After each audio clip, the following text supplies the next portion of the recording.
Topping your fairway woods is one of the most frustrating feelings in golf. So how can you stop doing it? There's two different types of top with a fairway wood. The correction for each one is different, so you sort of need to know which one you are. The first type of top, the club bottoms out too early. Actually, by the time it gets to the ball, the club's moving up and you skim the top, the ball sort of bounces into the ground and goes about 20 feet. And the second type of top is done by someone who slices it. They swing with the club outside, too steep. They sort of swing over the top of the ball, send it low and left. The first type of top, you bottomed out too early and you're moving, club's moving up. The correction for that one is you need to get your sort of upper center and lower center, so center of your chest and center of your hips, more forwards and your hands more sort of ahead of the ball. Generally what's happening here is this is someone who's leaning back, they're hitting it more like a driver and they're trying to help the ball in the air a little bit. And when you do that, you stand up slightly, you release your wrist angles, you inevitably always end up moving up.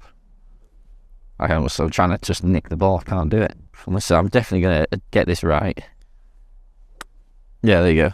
The person standing up, they're leaning back, they're trying to help it in the air because it's a club with not a lot of loft, and they release the angles and they mistime it. The bottom of the swing's back here and then club moves up. The person who does that, the fix for them is to almost try and hit this like an iron, or certainly more like an iron. We want to be trying to almost like hitting down on the ball a lot more. We want to get more lateral shift to the left or to your front foot, and we want to try and get your hands more ahead of the ball and delay that release. So instead of being back, leaning back, standing up and releasing early, we want to be leaning forwards, hands ahead, releasing a lot later and hitting more down on the ball. I think people get confused with the wood and they think that, it's shaped like a driver, it's a fairly big head, we need to sweep this and pick it off the top, where I almost want to see like a small divot after the strike where the club's clearly hit the ball and then continued moving down into the earth a little bit. We're not trying to hit this like maximum distance, we're trying to hit this at a green. We need that sort of downward strike,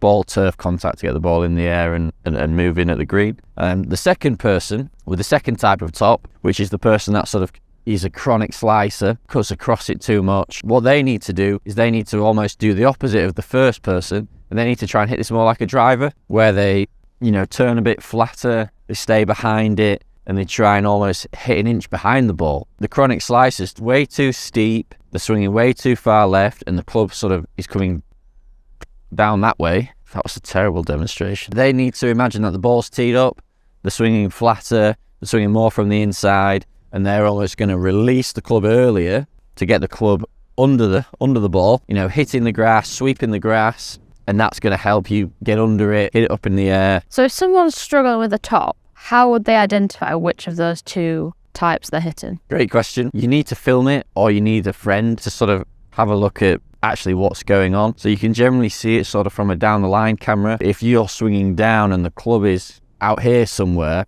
you're definitely the person who tops it and swings too far left. So you're the person that needs to stay behind it and release the club a little bit earlier. If you're the player who gets the club inside, this is generally more of a better player's problem, and you're really shallow, you're generally a very good driver of the ball, and club's inside, you might hook it often. You're the person who, is bottoming out too early. The club's then moving up too much when you get to the ball, and you're the player who needs to get a bit more left-sided, try and hit down a bit more, and, create a bit more of a divot after the ball. So you talked a little bit about this being more like an iron swing. Yes. How would you recommend people practice that? Do you think it's one of those things where you do irons and then you transition into this to kind of get the right feeling? Yeah, I think so. Again, it sort of depends which person you are. So if you're the over-the-top slicer, the best thing you could do is actually practice hitting it off a tee, or even quite a high tee, because that's going to encourage you to stay back behind it and release your angles a bit more. And if you're the other person, you definitely don't want to be hitting it off a tee. You almost want to get it out on the course in the semi-rough, where you're forced to dig it out a little bit more. Through it off the deck is the hardest shot in golf,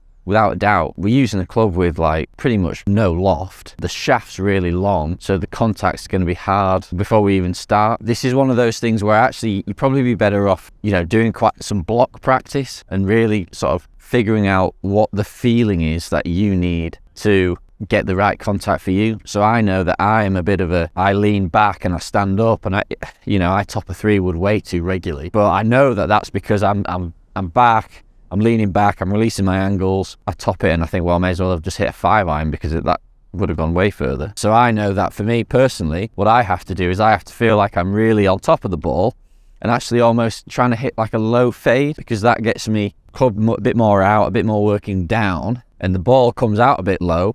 It's not perfect for like optimal max distance, but actually what it does is it gives me, you know, probably a 240 yard shot where I strike the ball generally okay. I'm not going to be the most accurate with the 3-wood off the deck, so as long as I strike it well and it stays, you know, within 20 yards either side of the flag, that's a good shot for me. I've spent enough time topping 3-woods to know that what I have to do is practice hitting them a bit more like an iron, where I'm on top of it, swinging down a bit more, creating more of a divot, and that works for me. Where I teach loads of people who are chronic slicers, they're constantly swinging over the top and topping it because they're too steep. The fix for them is to hit loads of 3-woods off a sort of quite a high tee, where it forces them to stay back behind it, release their angles a bit earlier.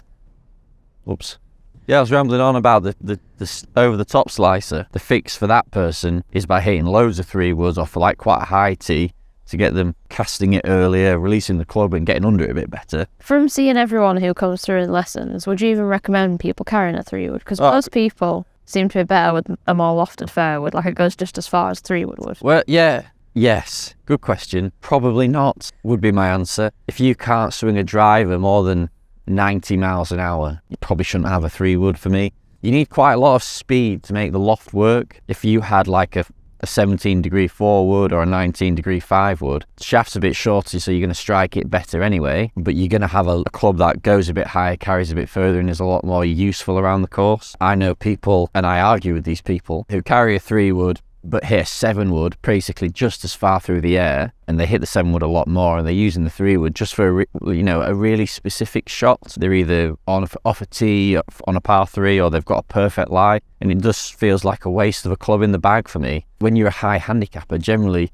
you can save loads of shots just by not making mistakes. You don't need to hit it 220 down the fairway every time. You just need to stop topping it, stop fatting it, stop thinning it. So if you had a 5-wood that went 200, but went 200 every time, that'd be way better than having a 3-wood that goes 220, 2 out of 10 shots. Good question. What's the answer to stop topping your 3-wood? Don't carry one. Probably not what the viewers were looking for, but it's probably the better, definitely the place to start. Dustin Johnson carries a 7-wood, doesn't he? Top guys at, Westwoods put a 7-wood in play just because, the short shaft, they've got loads of loft, they're easy to hit high, they're really consistent. And they're really easy to stop on green. Exactly. They're a really versatile club. I don't really hit 3-wood off the ground just because I know I've got that top, and I'm supposed to be a good player. I carry a 3-wood mainly for like tee shots where I have to hook it. Probably it's a bit of a waste. Should we hit some? Which top do you want to see first? I can do them all. We should hit the one on the green first.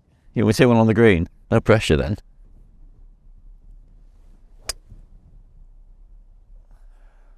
Not bad. Quite good. Go on, give us a full on top then. Which top? I can do both. You want my normal top?